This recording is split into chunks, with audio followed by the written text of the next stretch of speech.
अब आखिरी व्यक्ति जो अपनी बात कहेंगे वह है आंध्र प्रदेश से षणमुखा जी। षणमुखा जी, कृपया अपनी बात करें। भारत माता की जय। मैं षणमुखा। भारत माता की जय। षणमुखा गारू बताइए। मैं आंध्र प्रदेश से जिला श्रीकाकुलम से बोल रहा हूँ सर। मैं पिछले 20 वर्षों से सुरक्षा कर्मी का काम कर रहा हूँ जी। और मैं एक चौकीदार में अपने आप को गर्व महसूस कर रहा हूँ सर। आप भी देश के लिए ऐसे काम कर रहे हैं। मुझे एक सवाल, मेरा यह बात यह है कि मुझे एक प्रश्न करने का आपसे मौका मिला है सर।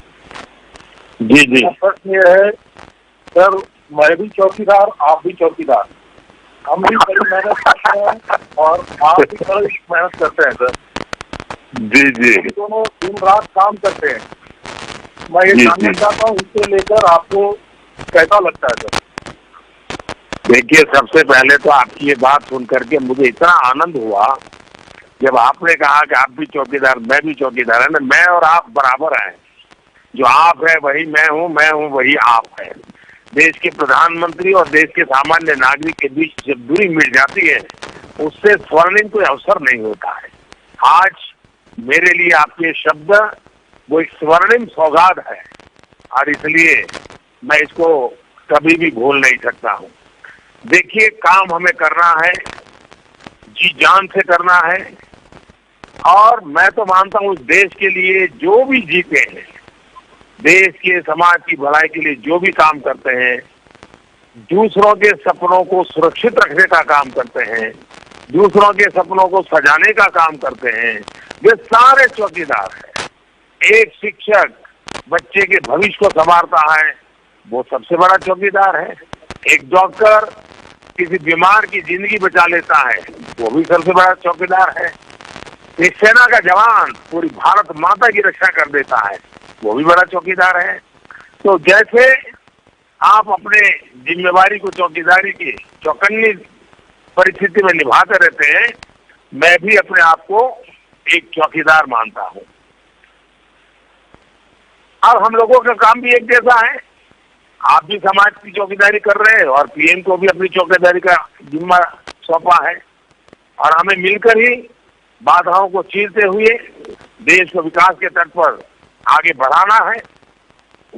आज जब मुझे देश भर के लाखों चौकीदारों के संवाद करने का अवसर मिला है तो मैं आपको बताना चाहता हूं कि हमारी सरकार ने गरीबों के कल्याण के लिए कोई और कसर बाकी नहीं रखी है। गरीबों का जीवन बेहतर हो, परिवारों में खुशहाली आए, इसके लिए हमने कई कदम उठाए हैं। लगातार इस दिशा में काम कर रहे हैं। कुछ दिन पहले की स्थिति को याद कीजिए, जब एक गरीब परिवार बीमारी के समय इलाज के खर्च के बारे में सोचकर ही भयभीत हो जाता था, वो आज पूरे स्वाभिमान के साथ अस्पताल जाकर अपना इलाज करवा रहा है। आयुष्मान भारत में इस योजना ने देश के 50 करोड़ लोगों को बीमारी से लड़ने की एक नई हिम्मत दी है। बीमारी से मुक्ति का सपना वो देखने लगा है और यही तो एक चौकीदार का काम है। अब गरीबों को वृद्धावस्था में भी किसी के आगे हाथ नहीं फैलाना पड़ेगा। इसके लिए हाल ही में हमने प्रधानमंत्री श्रम योगी मानधन पेंशन स्कीम भी शुरू की है। इससे करोड़ों गरीबों को सम्मान का जीवन जीने का अवसर मिला है। देश के गरीब किसानों के लिए हमने आर्थिक मदद की ऐतिहासिक पहल की है। इससे किसानों को खाद, बीज, कीटनाशक और दूसरी छोटी छोटी जरूरतों के लिए इधर उधर भटकना नहीं पड़ेगा। इसके अलावा प्रधानमंत्री सुरक्षा बीमा योजना और प्रधानमंत्री जीवन ज्योति बीमा योजना गरीब परिवारों में नया विश्वास और भरोसा कायम किया है। पहले की सरकारें मानती थी कि आखिर गरीबों को बैंक से क्या लेना देना, लेकिन जनधन योजना की सफलता ने इस माहौल हौसले को पैदा किया कि अब गरीब भी अपनी गरीबी से बाहर निकलने के लिए तत्पर है और वे सरकार के साथ कदम से कदम मिलाकर के चल रहा है। आज मैं आपको पूरी ईमानदारी के साथ कहना चाहूंगा कि आप आश्वस्त रहिए। 5 साल में हमने इतने कदम उठाए हैं कि आज विकास का सूरज उग चुका है और गरीबी के अस्त होने का तक हम चैन से नहीं बैठेंगे, चौकीदार चैन से नहीं बैठेगा। आने वाले दिनों में इसके लिए हम मेहनत की पराकाष्ठा करेंगे, जी तोड़ परिश्रम करेंगे मेरा काम भी आप लोगों की तरह 24 घंटे चौकन्ना रहने का है। अब जैसे भ्रष्टाचारी और बिचौलिए देश की व्यवस्था पर हमला करने के लिए हमेशा तत्पर रहते हैं, जरा भी नजर हटी या ढील दी तो मौके का लाभ उठाते हैं। जब देश का चौकीदार चौकन्ना रहेगा तो ऐसे लोगों पर लगाम लग जाती है। और इसलिए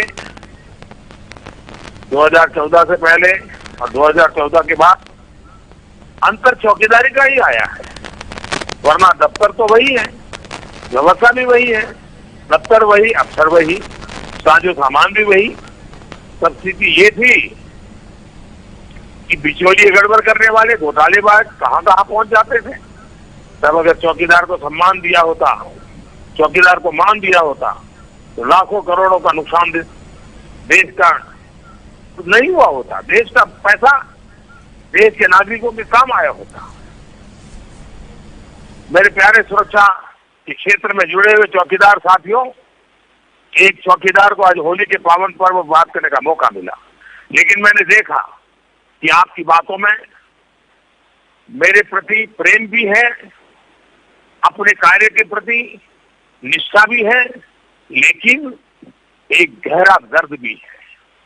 आपके दिल में ये बार बार चौकीदार को चोट कर पहुंचा करके, चौकीदार को चोर कह करके जिस प्रकार से आपको अपमानित किया गया है, उसका दर्द आपके दिल में है। लेकिन मैं आपको बताना चाहता हूं, मैंने अपने जीवन में एक मंत्र बना लिया है। मैं हर गाली को गहना बना देता हूं, गाली को ही गहना बना करके मैं गर्व के साथ पूरी निष्ठा और प्रामाणिकता से आगे बढ़ता हूं। मेरे चौकीदार साथियों, कोई कितना ही हमें चोर कह करके चिल्लाए, हमें डरने की जरूरत नहीं है। हम भी गाली को गहने बना दें और सम्मान के साथ जीवन जिए, यही मेरी